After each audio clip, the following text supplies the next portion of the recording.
unwelcome. When overextended mothers and fathers heard the fetch's bell, they came running out, boy children in their arms, struggling, and paid the cartman to take them to the master, where they might find work. So were these burdens almost by alchemy turned into regular coin, which the fetch also delivered, for a cut. Nathan watched as coins were given, children taken, coins taken, children returned.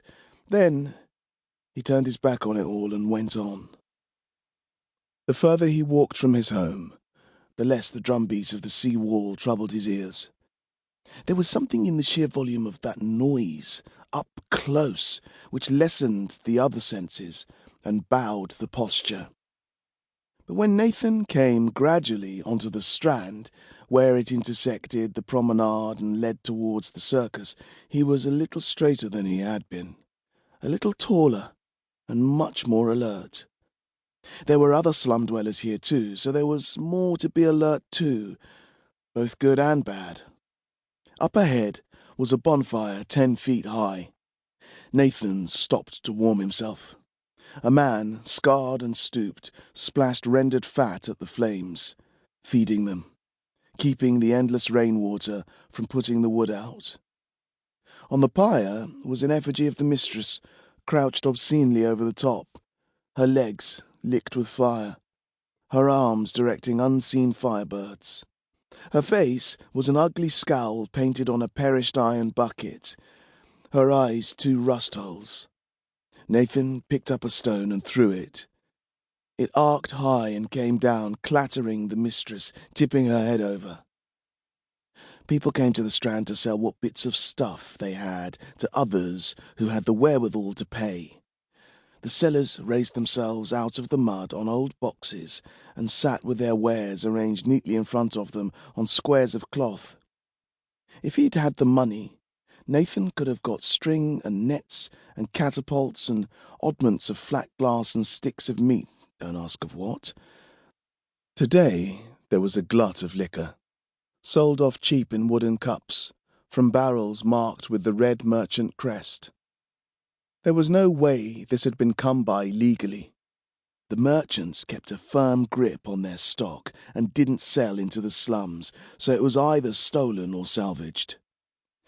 Drinkers wouldn't know either way until it was drunk. If it was stolen, then buyers got nothing worse than a headache the next day, but if it was salvaged, then that was because it was bad and had been thrown overboard to be washed up portside.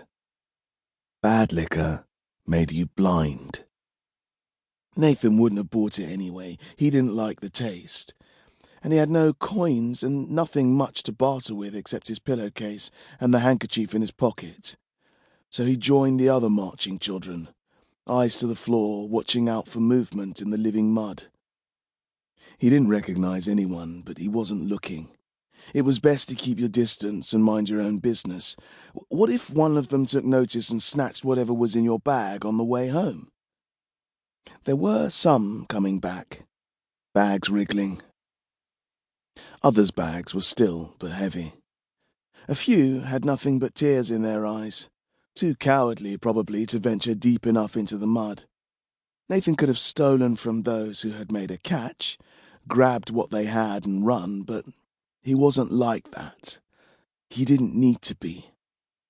As he got closer, the itch pricked at his fingertips.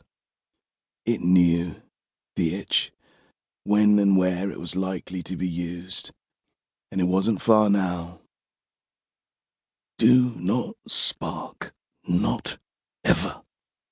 His father used to stand over him when Nathan was very small, serious as he wagged his finger, and Nathan was a good boy. But even good boys do wrong now and again, don't they?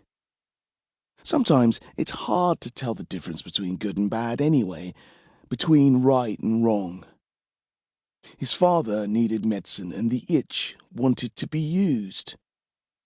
Above, a stray firebird struggled up into the clouds, weighed down by a man hanging limp below it. The strand widened. The street vendors became fewer. Here was a crowd, nervous,